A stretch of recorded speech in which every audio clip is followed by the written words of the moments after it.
Welcome to the Winning with Shopify podcast. This is the podcast to help you scale your Shopify store into a money-making machine. The Winning with Shopify podcast is powered by Spec, who is the sponsor for this series. We will be teaching you how to get the most out of Google through SEO and PPC through this series.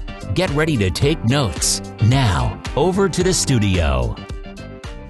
Hi everybody and welcome to the Winning with Shopify podcast. For anyone that's not tuned in before, welcome to the show.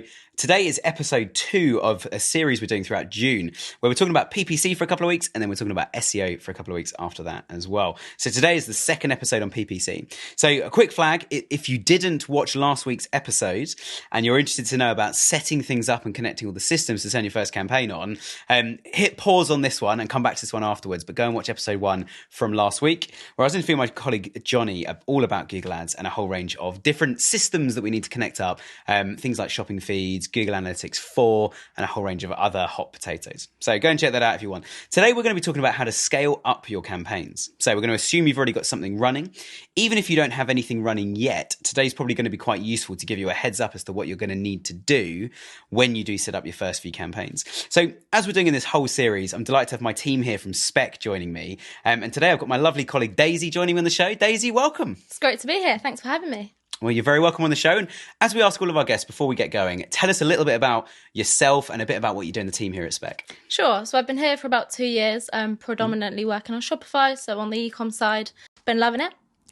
Good stuff. Good stuff. And Daisy as well, you also, I mean, as well as Shopify and e-commerce, you work across lots of lead gen campaigns. And Daisy as well has been helping me with a lot of tracking stuff. Yeah. If you want to know more about tracking, check out last week's episode where I was having a little moan to all of you lovely people watching there. But let's dive in then, Daisy. So we're talking about how to scale up some campaigns. We assume people have got something running now. Mm-hmm. But if they've not, let's just do a quick 101. What kind of structure would you start on a completely new account? So they've never run any Google Ads. Where would you start for a Shopify store? Yeah, so I think the first thing we're always looking at is brand. So obviously having our brand sort of text ad. So that's obviously on the search side. Looking at targeting our brand keywords. So for, to make sure that we're always sort of up at number 1 anytime our brand is searched.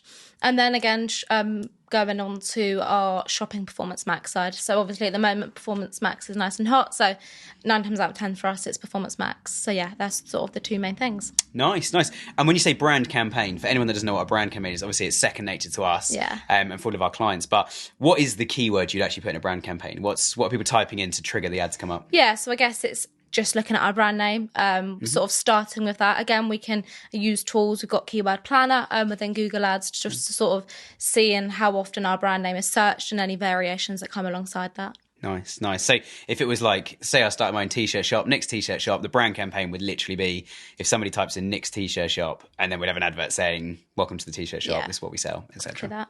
Nice. So you'd have one of those and you'd also have a Performance Max campaign. Yeah. Now, we spoke a little bit about Performance Max last week, about how to get the feed all set up through Merchant Center, possibly optimizing the feed and get that into Google Ads. But in essence, what is a Performance Max campaign? For anyone that's like, right, you've lost me already and we're only, 2 minutes into today? Yeah, I think so.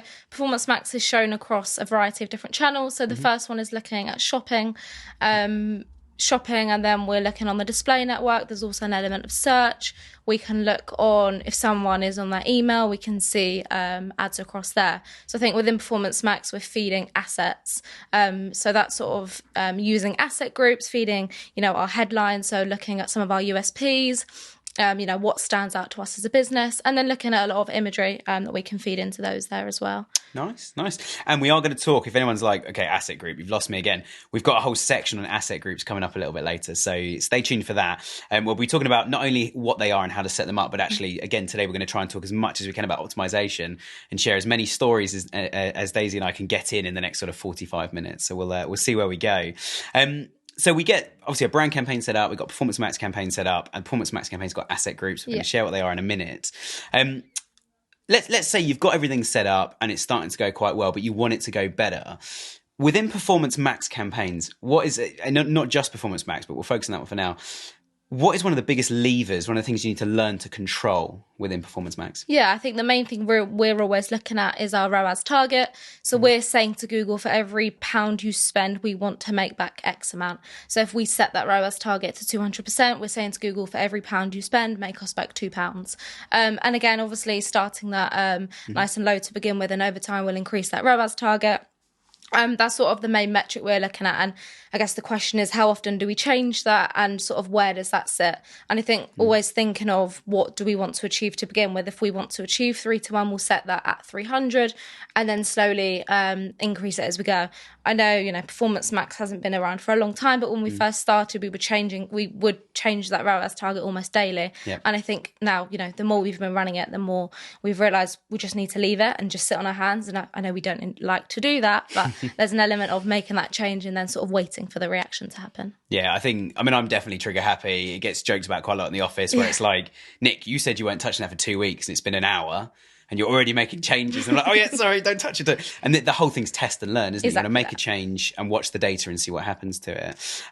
So the ROAS target, as you say, it's so important. What will happen to the campaign if you set the ROAS target too high? If you were getting 3-1 right now and you were like, stuff it, I want 100-1, and just whacked it up, what would happen next? Yeah, I think even, comparing some of our clients, I think we could come in a morning and cost has dropped, or, we've spent hardly anything compared to what our daily budget's set at. And that first thing we always want to check is that ROAS target. If it's too high and we're saying to Google, we want to get to 5-1, and Google's just decided, I can't get you that, then it's just not going to run. So I think that's the first place we're always looking if something dramatically changes within the account. Yeah, definitely.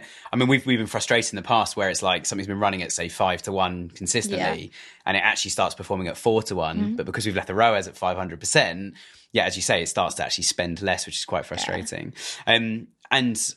We joked about putting the poster actually up on this, but we didn't in the end. We've got something in the office called Rule 1, which is that Google are evil thieving Watsits, is what it actually says.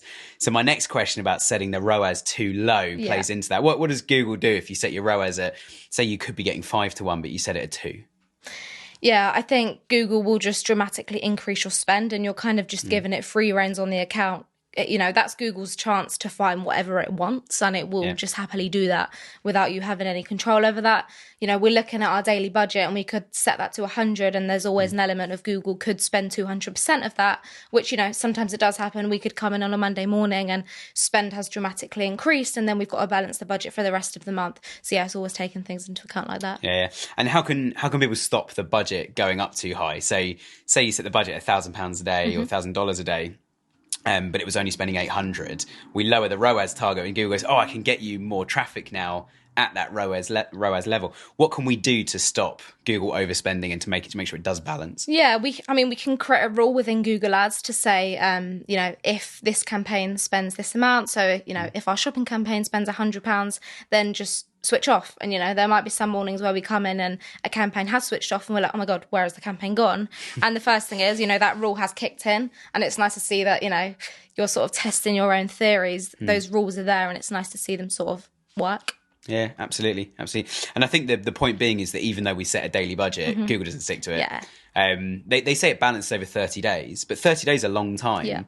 And one of the things we were looking at this about sort of 6 months ago, I remember, on a particular furniture client that you and I work on quite heavily, and you knew that one was coming up. It's like one of the flagship, like whenever we're testing something, trying something, it's the furniture client. But those guys in particular, they have almost like a kind of curve throughout the month, don't they? So at the beginning and end of the month is around payday, so people naturally are spending more. And what I would, if I'm brutally honest, we really struggled to work out is how much we should be spending mid-month versus beginning and end. Because actually, if we spend less mid-month, we get less at payday. Almost like we've been through all those channels you mentioned, through display, YouTube, the awareness stage, the top of the funnel. We're telling less people the brand exists. It's been a real balancing act, hasn't it? Yeah, it has. And I think there's so many, things to take into play. Like, for example, it's summer, so naturally it's sunny. So the outdoor range is a lot more expensive than some of the sort of furniture ranges. So naturally, first thing we do when we come in is we're looking to see what happened yesterday. And, just by chance it's sunny and the campaign performs well, which, we don't have control over the weather, but, it's realising those changes and sort of changing the daily budget daily to sort of have more control over that. Yeah, I remember, I was literally on annual leave a few months ago and I phoned Daisy up and said, Daisy, what's the weather in the UK like? And she said, it's raining. Of course it's raining. It's the UK. And I was like, what's the budget set? And she goes, it's probably too high actually. And like lowered it down. And then a couple of days later, I was like, what's the weather doing? And I checked the weather and it was sunny. And she was like, it's sunny. I've already put it up. I was like, good. And we were running those and it worked really, really well. And we're fortunate enough that the sun's just out constantly at the moment. So we've just got the budget almost unlimited. Yeah. But I mean, talking about budgets for a second and optimization, sometimes, I mean, we kind of said before we started recording, I wouldn't mention impression share. Do you want to explain? I think it is relevant to what we're talking about. Do you want to explain, first of all, what impression share is and actually how much that affects your performance when you actually do have a restricted budget, when you're not spending as much as you could? Yeah, I think, it depends on sort of what you sell as a business. But, looking at one of our department stores, for example, we always want to make sure our impression share is 100%. So if we have 100 impressions for the day, we want to make sure we're at number one for every single one of those impressions. We want to capture those people. And I think on the brand side, naturally, it will be slightly cheaper for clicks. But yeah, to have 100% impression share is the goal. Obviously, that's sort of unachievable. But again, looking at competitors could be bidding on our terms and that could decrease our impression share. So making sure, our quality of our ads are as good as they could be, looking at our headlines, touching on extensions and that sort of thing. Yeah, absolutely. And I mean, you kind of touched on it, but just if anyone's sitting there going, what the heck is impression share? It's just the percentage of impressions. An impression is how many times you've appeared on Google. But yeah, it's the percentage of the times you could appear that you have. So if you're only spending half of what you could, your impression share is 50%. So, but the point, I think, being kind of like you touched on, it can be a real challenge if you're not appearing all the time. Say there's 100,000 customers available this month that could buy from you. If you're only appearing half the time, you're not literally going to get 50,000. You might get 30,000 of them seeing you. You might get 80,000 of them seeing you. It's just a complete monopoly. It was sort of a complete gamble, isn't it? You're rolling the dice. Yeah. Unless you have 100%, you do have that monopoly. Yeah, and I think it's all well and good, receiving those impressions, but then it's making customers click on our ads and then from that click, then them converting. So yeah, obviously that's the be all and end all. We want to be seen as much as we can, but it's making sure our ads are relevant to what's on the landing page when customers arrive there. Yeah, so I guess what you're kind of saying actually is 100% is not always a good thing, is it? It's like if you had 70%, but the 30 we were missing was 30 we didn't want. Yeah. Because those guys aren't going to buy from us. I think that's important. And for everybody watching as well, we are going to have a section a little bit later where we are going to talk about conversion rate optimization. So we're going to talk about on-site and actually what do we do when somebody has clicked. But we're going to keep it focused on the campaigns for now. So we've spoken about ROAS. The next thing that goes into one of those asset groups then, and we're going to talk specifically about asset groups in a sec, but one thing that goes in is audiences. We touched on this very briefly with Johnny, but talk us through like some examples of audiences that you would want to feed into a Performance Max and why, and ones you wouldn't as well. Yeah, I think we've played around this so much, and again, it's so dependent on what you're doing as a business, but I think looking at sort of the basics of it is we want that purchase audience. So we want to appear in front of those customers that we know have purchased before. And, we can play around with that. We can sort of do an asset group that's related to people that have abandoned their basket. But yeah, I think purchases only is always a good way to start. And then Performance Max doesn't work off keywords as such, but we can, there's an element of putting those search terms within that. So we're saying to Google, people that search for outdoor furniture, obviously try and make our ads appear in front of those guys. We can look at demographics, obviously targeting if we know and sort of we've got enough data to analyse that women convert better than men, for example, we can appear in front of those guys. Yeah, absolutely. And what I find really interesting when we're putting keywords in to put, and these are all, by the way, they're all called audience signals. Yeah. And the whole idea of signals is we're saying like the purchasers, we're not saying target those guys because those guys have already bought from us. We're just giving the Performance Max campaign some data to say these guys have, so find more of them. And so it starts to work actually a little bit like a lookalike, which is quite smart. But those keywords, I mean, one thing we've tested, and this one really has been a hit and miss, sometimes been amazing, is where we put competitor names into those. Yeah. So we obviously work with and I know he listens to the podcast, so hi, Leon. But there's an activewear brand that Leon runs that we've worked with for a while. And it was really interesting with him because literally some weeks, the competitor names, so people looking up other activewear brands, they'd convert so well where we'd put those in as signals. Yeah. And other weeks, they just had absolutely nothing. It was almost like, I wonder if those guys were like on sale or something. We never quite got into that level of detail. Yeah, it's interesting to see like, again, as you say, making those changes from one week to the next, we can see completely different results. I know in the US, I'm pretty sure they get paid twice in the month. So seeing those peaks and troughs and sort of playing around with the asset groups. And I think we always say as a team, like, how long do we test something for? And I think we've sort of come around to the idea of we need to be testing something for at least a month to see that whole cycle of when someone gets paid, when everyone gets paid, and then sort of it drops off from there.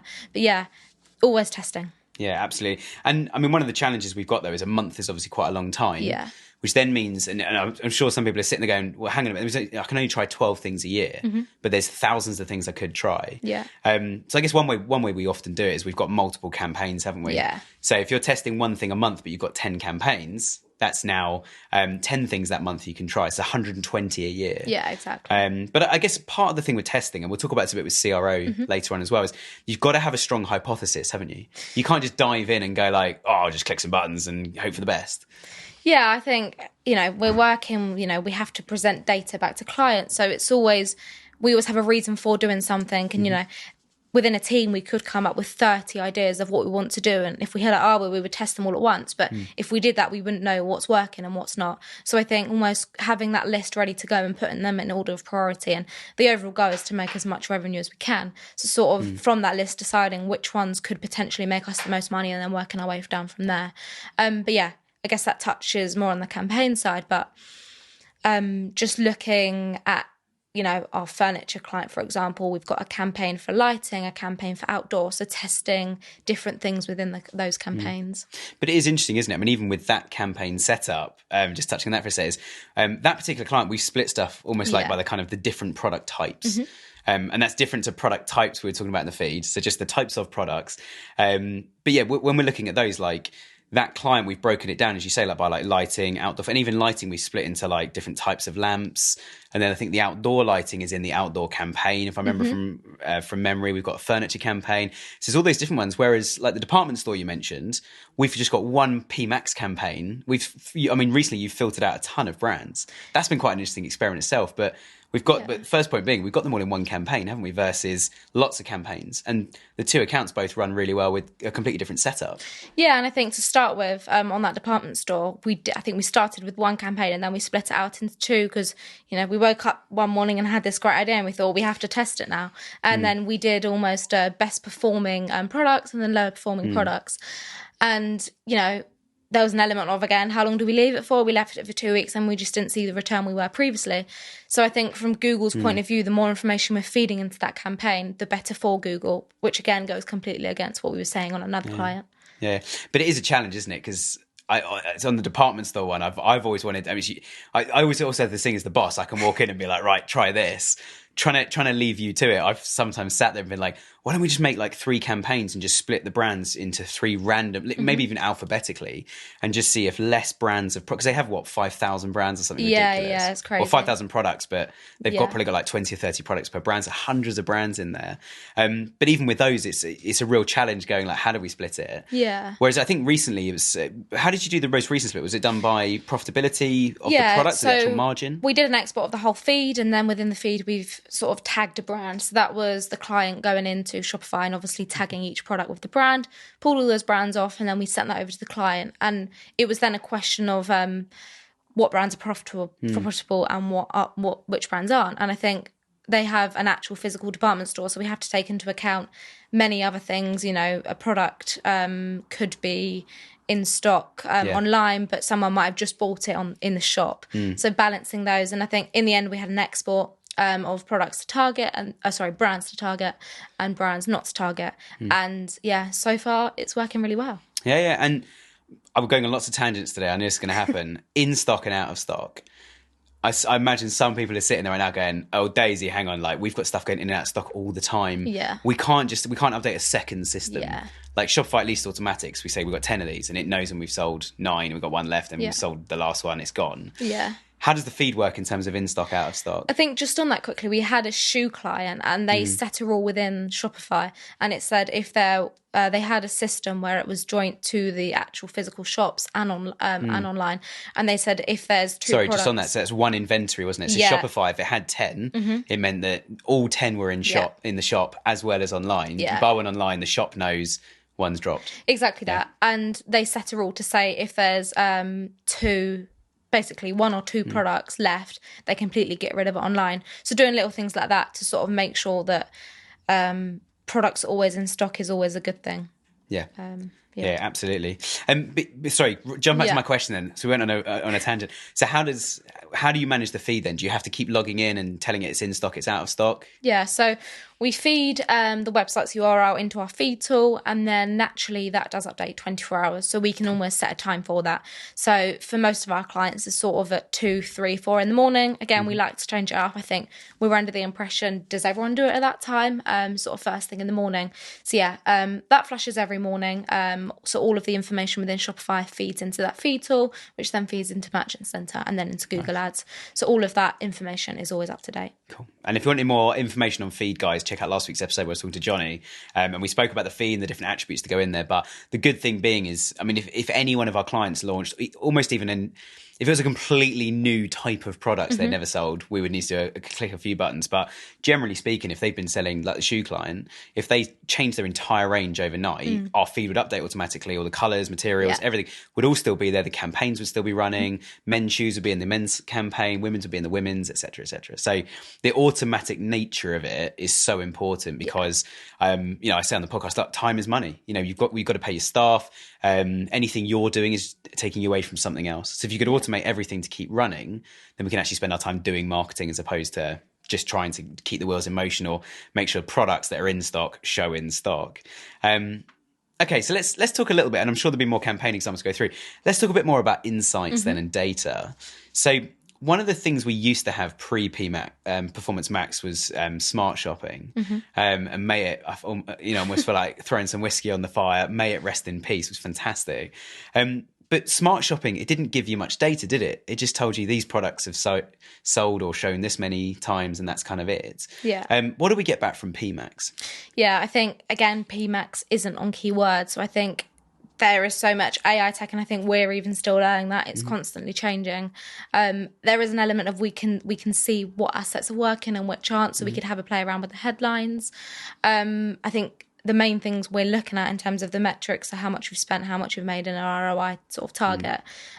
We can obviously look at performance on an asset group level. So say if we had 4 different asset groups do completely different things, over a long period of time, we can, start to get rid of those, which ones are performing the best and which ones aren't, and sort of go from there. Yeah, absolutely. And in Performance Max, there's an insights button, isn't there? Which I remember the first time we clicked it and I got very excited. I was like, everyone gather around my desk. There's insights on Performance Max. And everyone was like, what? There's insights. And we clicked on it and it basically said, people didn't necessarily search this, but they might have searched something similar to this. And you'd be like, what are you playing at, Google? That is of no value at all. Yeah. But it's much more insightful now, isn't it? It gives you quite a bit more information. Yeah, I think there's an element of Google will probably always tell you what they want to sort of see. I mean, the first one is always spend more, which naturally we wish we could do, but obviously we have budgets that we need to follow. We need to stick to those. But yeah, there's many things, and again, they sort of do change daily, but if one asset works better than the other, Google will tell us that. We can, again, touching on the budget side, it sort of says you're not being shown on your busiest days because you're not spending enough. We can see which audience signals are working better, and sort of, again, some of them probably aren't what we expect. I think there's sort of generic ones, if we're talking about the furniture client again, it might say people that are interested in furniture, whereas sometimes it could be something completely random that we probably don't expect. Yeah. And we say on the podcast so much, and it's almost like a mantra in the middle of the team at Spec on both SEO and PPC. When we look at analytics, it will tell us what people have done, but it won't tell us why. It won't, we won't find out from Google Analytics that somebody saw something and thought, oh my gosh, these products are just beautiful, and then put up with a horrible user experience through the site and was basically fighting the cart to actually try and order an item. But part of our mantra is telling clients, talk to your customers. Yeah, exactly. Ask them questions. What other stores do you buy from? Was it easy to buy from us? If you were in charge of our website, what would you change? If you were in charge of buying, what new product would you launch? Because then we know what to put in front of people. And I think, as you say, with Performance Max, there are so many data points that which is fair enough. Google's pretty clear that if we were to even look at the raw data, we wouldn't understand it. But one thing that clients have asked about in the past is the optimization score. pops up at the top. And let's be frank, it's often pretty low. Yeah. And you click on it to get some insights. How important is that score, and what does it generally tell us to do? I mean, I'd like to say, you know, everything in there is important, but in reality, it's probably not. And there is an element of we could dismiss every single one of those recommendations and our optimization score would increase to 100. Yep. Again, a lot of it is on budget. I think that will always be the top one. Again, spend more. But yeah, there are many things we can look at there. You know, people don't convert as well at this time of day. Make a slight bid adjustment to sort of decrease that. Yeah, there's a load of interesting information there. There is. I mean, the most common two that we see, hence our rule one about Google being what's it's. The most common thing, number one, as you said earlier, you've said it several times now, is spend more. Yeah. There's a lovely big red thing that pops again. You are limited by budget. Oh no, I better spend more. Yeah. And the second thing it always tells you to do with that as well is it says you could go from, I don't know, $200 a day to $500. Yeah. But if you lower your ROAS target, you go to $1,000 a day. How exciting. But generally speaking, most of our clients, we're trying to run those campaigns as lean as possible whilst getting the volume. So going back to what we were talking about right at the start about the ROAS and balancing ROAS, you also need to balance that against the budget, don't you? Yeah. Yeah, I think, you know, we get given a monthly budget for all of our clients and naturally we divide that over 30 days. I think, you know, on the lead gen side, sometimes we only run Monday to Friday, but generally on shopping, running those 30 days every day. And again, Google could spend 200% of that. So if we set that to £100 a day, it could spend 200. So yeah, having that set at the beginning of the month. And I'd like to say that we don't touch that just because Google does what we say. But naturally, mid-month, we sort of sometimes have to decrease that to sort of land on our target.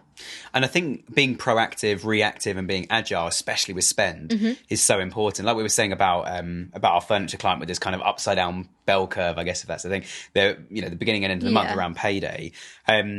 But also, I think if we're having a really good month, this is e-commerce. A lot of our clients will pretty much phone them up and just say, like, by the way, guys, we spent probably 60% of the budget and we're at 50% of the month. So we're overspending a little bit.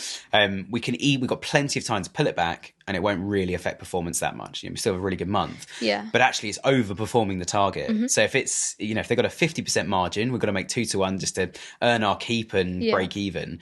Say we're making 4-1 that month. So we're double where we should be. They're super profitable.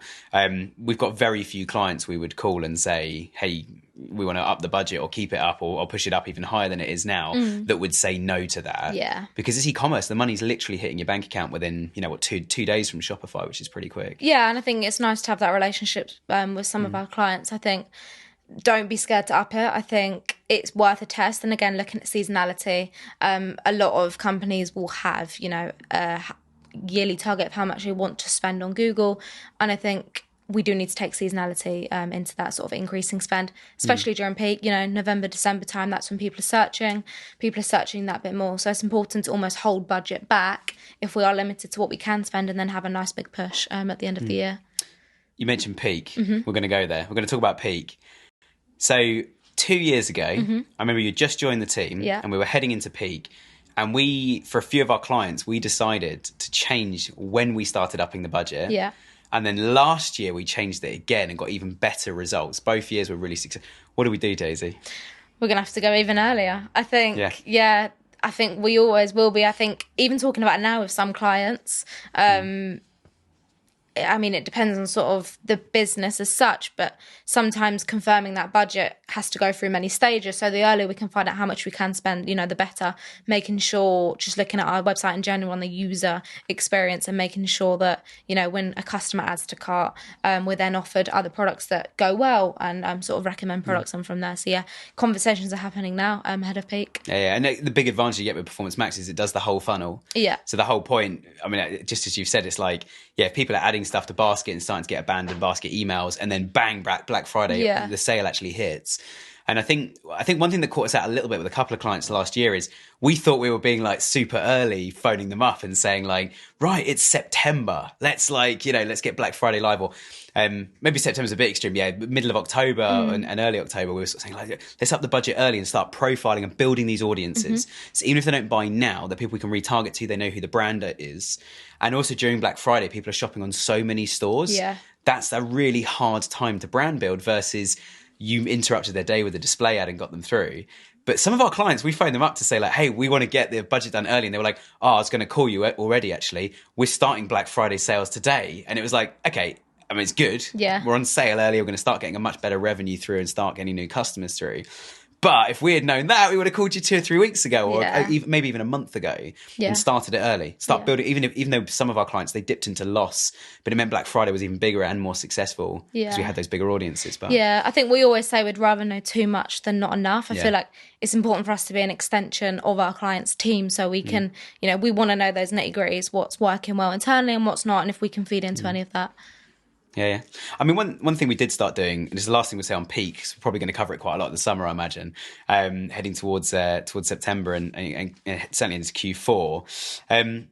But with peak, one thing we did last year as well is we started doing almost like a bit of a wash up at the end, didn't we, with clients to say, right, here's what we've learned, here's what we need to do next year, and almost getting them thinking about it, even though it was, I guess some clients, they get to the end of peak itself, so not just Black Friday, but the whole of Christmas for a lot of brands.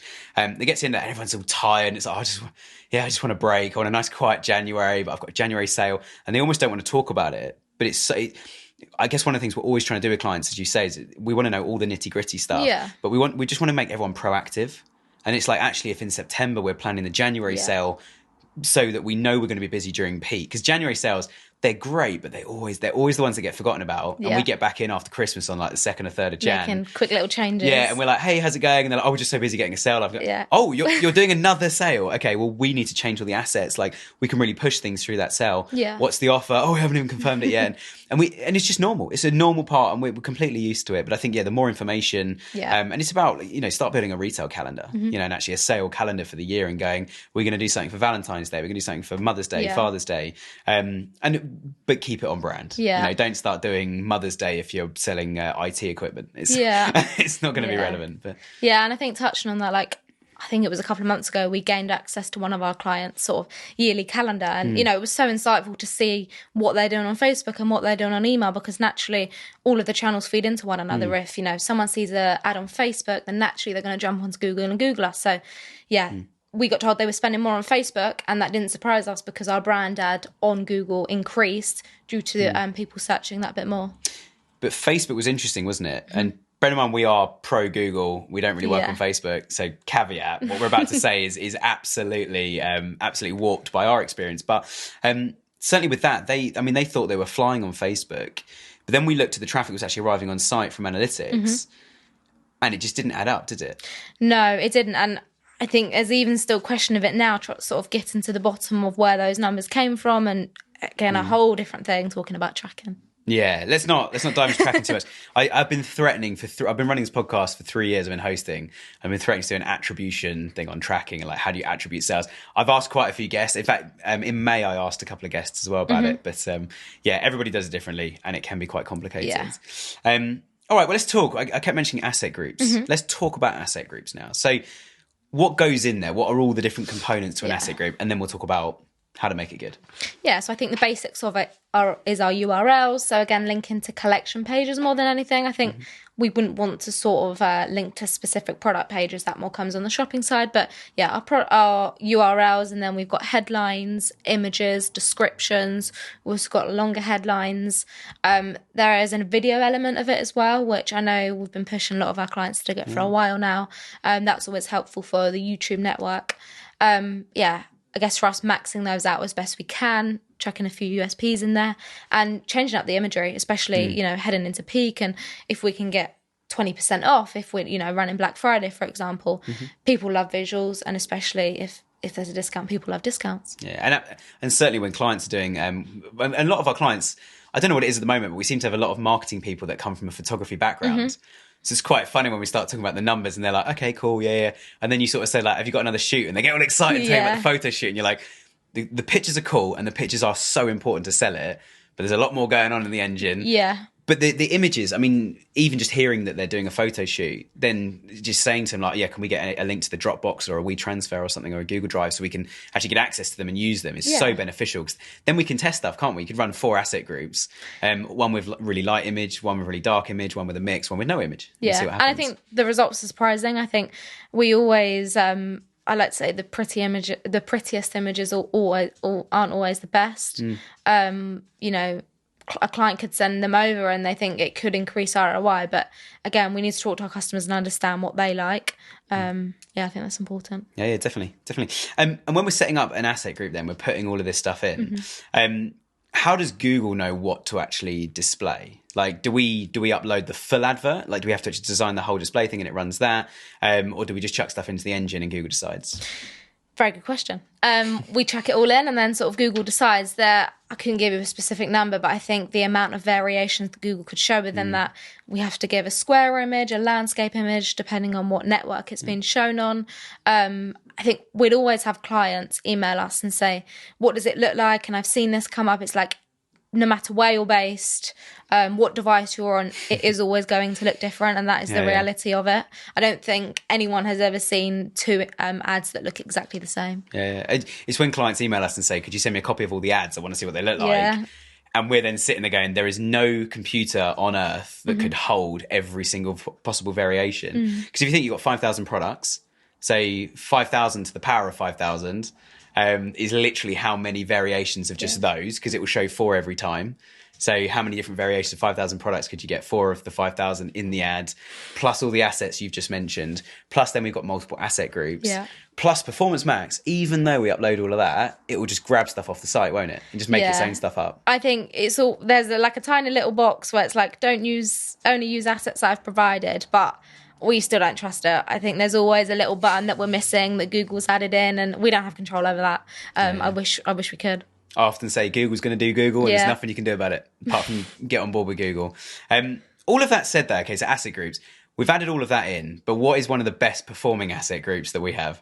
A blank asset group. I think we're certain that Google is going to get rid of them shortly, and it's fine when we carry on using them until we can. A blank asset group is basically just Google Shopping. It's just using anything that we feed into the feed. So it's not looking at any sort of headlines, descriptions, images. It is Google Shopping is the short answer. I mean, it still runs on display on YouTube, isn't it? But it's only product led. So it's product and logo. That's the only thing it's got access to. But it does warn you and say, like, there's no assets in this group. And you're like, ignore you, Google, save. Confirm. And then it runs, if you run a blank one versus a non-blank one, same audience signals and everything. The blank one, I mean, not always, but like 90, maybe 95% of the time, it outperforms the one with all the assets in. Yeah. The only thing we don't know, and this, again, we're not going to talk about too much today, but attribution, the only thing we don't know is how much the one with assets is doing your big umbrella brand awareness stuff, and it's generating sales elsewhere, but we just can't track those. Yeah. But in terms of Google Ads, like, we're spending so much for our... I mean, when you look at marketing spend, Google Ads often is like 40 to 60% of the entire marketing budget. It's not even including our fees. That's just how much is being thrown straight into Google, and sometimes similar money into Facebook as well. So we have to get an ROI. And I think that's one of the things that Google's not great at, is feeding back actually this has helped elsewhere. And when they do, we don't believe it. Like, it can't be right. I think we're always having conversations as a team saying we need to do something more than this. But again, everything that we've tried is us trying to make it work, but we hate to admit it, but the blank asset group is working the best, and that's fine. The experience is that we've tested other things and they just haven't worked as well. And revenue tops everything. Absolutely. And I mean, we've spoken a little bit about how often we should make changes. You mentioned earlier, like, we need to sort of do something, and I put my hands up, I'm terrible at that. And it's like, have you tweaked it again? Yes, I have. How many times today? 3 times today. It's like, you just said you could change it once, just leave it. Because every time you change something, the algorithm and the AI in Performance Max is to catch up with it.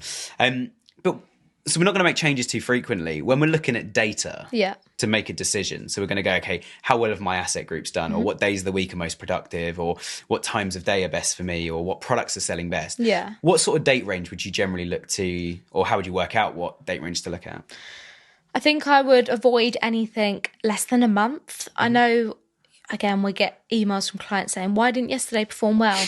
And naturally, there is going to be a lag. A customer could click on the 1st, but we might not get that revenue in until the 15th. I think if someone's looking for a product that's expensive, naturally, they're going to want to look a couple of times and then purchase that product. So I think even looking at 30 days probably still isn't taking into account seasonality, looking at peak, looking at Christmas.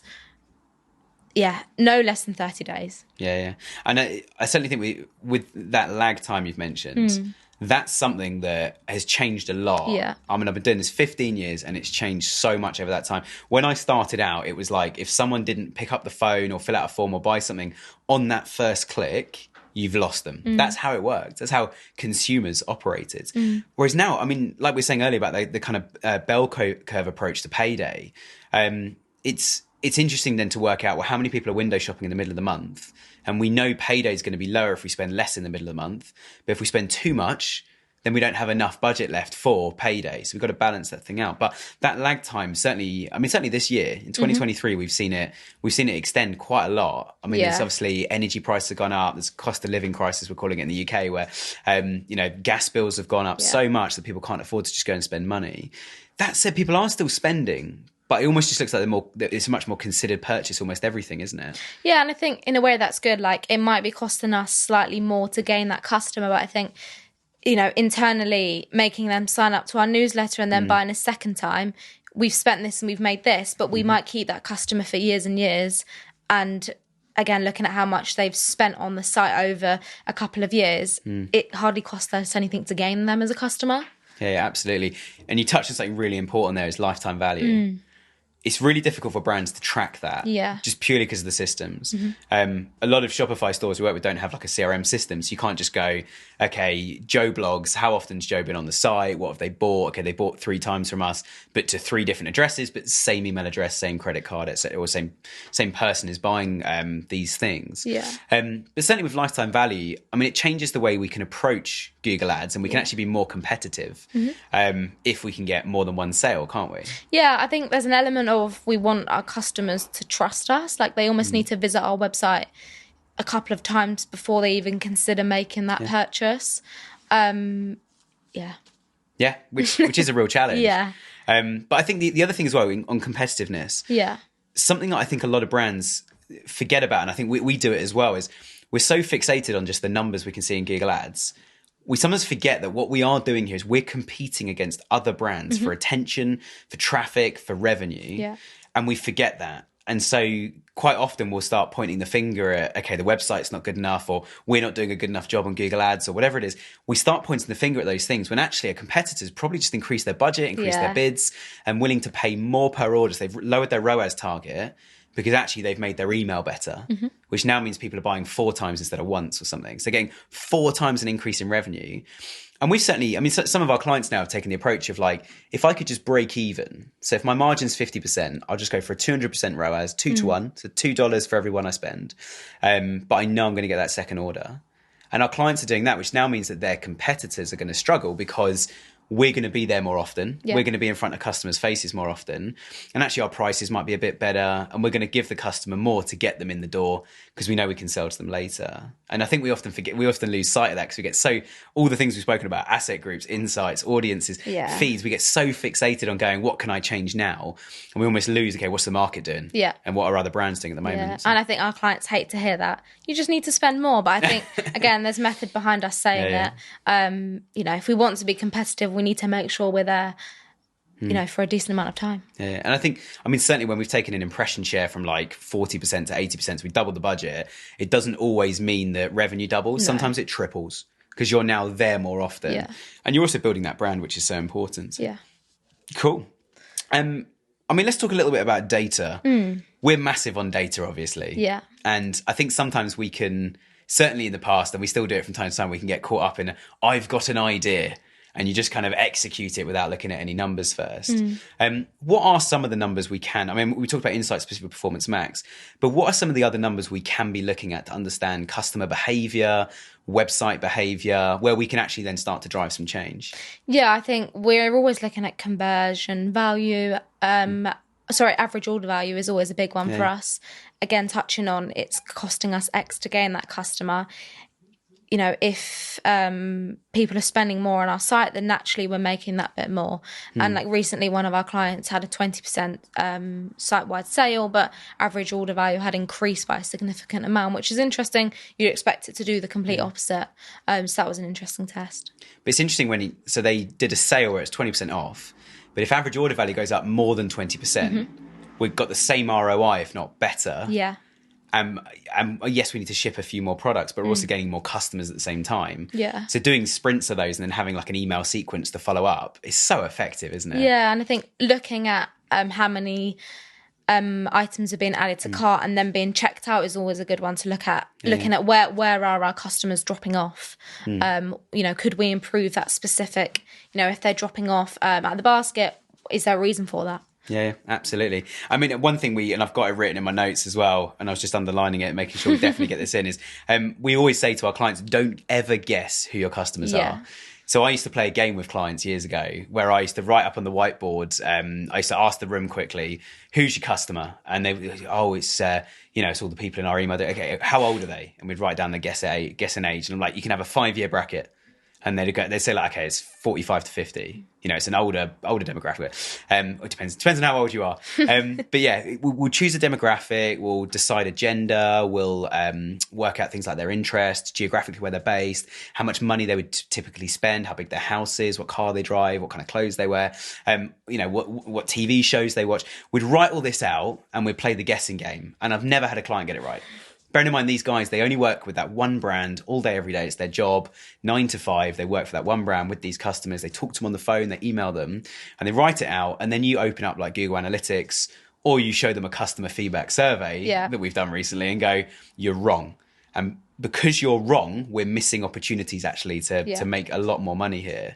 But I mean, it's so valuable, isn't it? Everything from the assets we put into the asset groups, the color of the website, to the way the cart works, to, there's no point having like Apple Pay if your demographic's 70 plus. Yeah. They won't know what Apple Pay is. Yeah, I think recently with a lot of our clients, they've assumed that their demographic was older, which is, fine. They might not know any different, but I think they're just surprised to see that it is a lot younger. So, looking at other things that we can do, as you say, using Apple Pay and perhaps looking at Klarna options where we could sort of, customers could do monthly installments and things like that. Yeah, absolutely.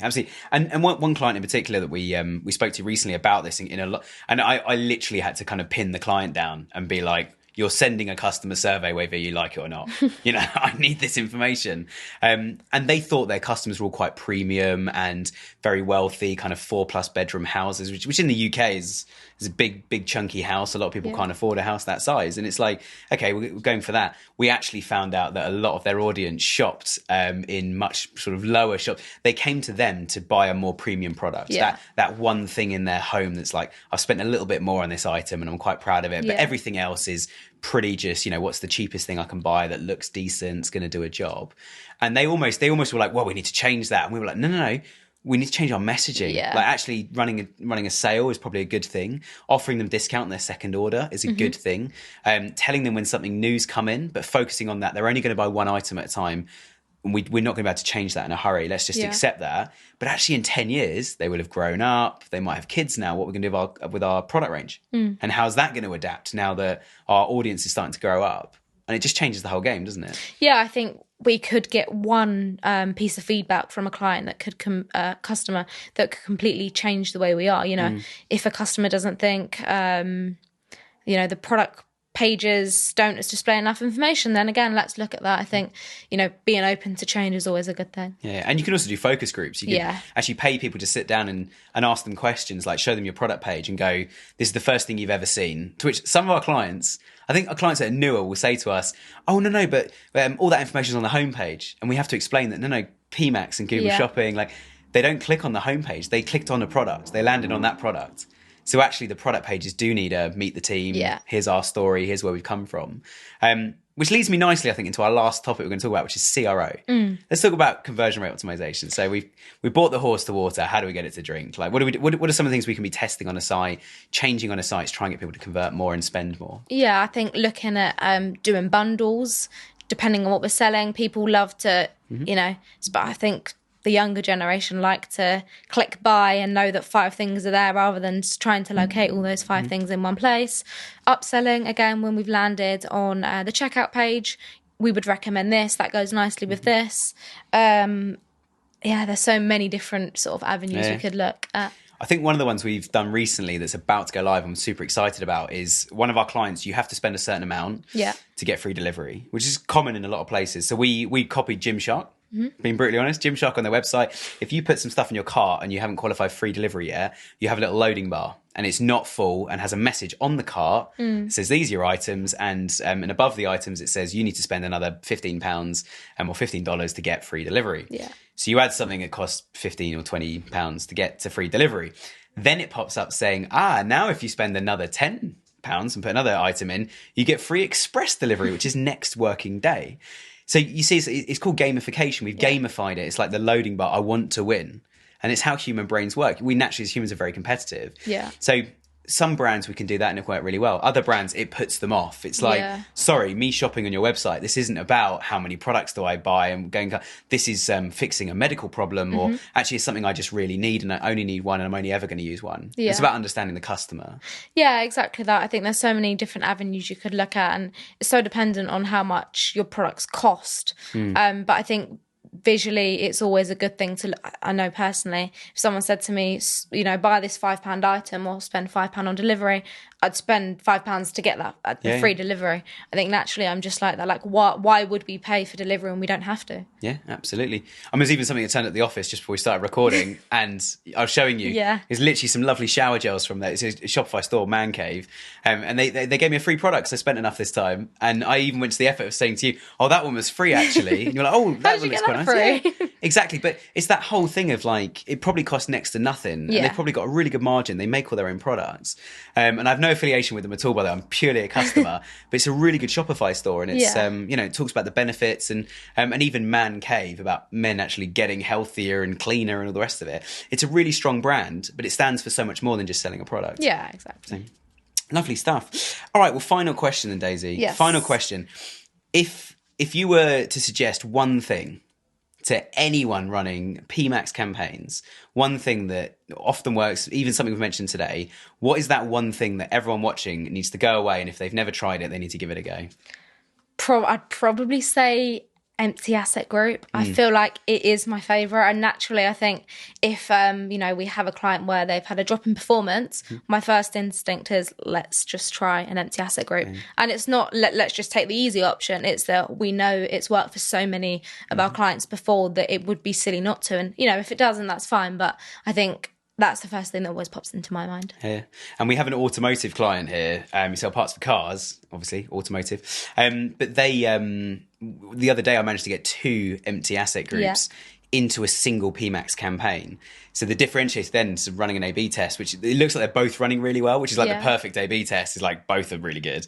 But the one of them's got audience signals. So it just says, if anyone's purchased, find me more of those. Yeah. That's the audience that I want. And the other one's not even got an audience signal. So they're both completely blank, both running really well. And we've taken their performance from 8 to 1. So I think it's like 11 or 12 over the last week since we've been running it. But I'm not touching it yet. Yeah, Gotta wait we're going to sit on our hands. And again, we don't know how long that's going to be around for. So let's use it while we can. Absolutely. Which was the same with Smart Shopping, which disappeared July last year. And then the punch in the face this year from Google was GA4, which is happening in July this year. So plenty to look forward to. Yeah. Anyway, Daisy, thank you so much for your time. It's been a pleasure having you on. Thanks for having me. Lovely stuff. And for everyone listening at home, stay tuned this month. Back again next Friday. I'm going to have the first of my guests from the SEO team here at Spec. And we're going to be talking about all the basic stuff. And again, like we had with Johnny last week, episode 1 on SEO, we're going to be digging through as many different bits and pieces as we can. So we can give you guys top tips. Go and try this, do this, make sure you got this. So stay tuned. If it's the first time you've been watching this, please do leave us a review, hit subscribe, and we look forward to having you with us again next week. Thanks for watching.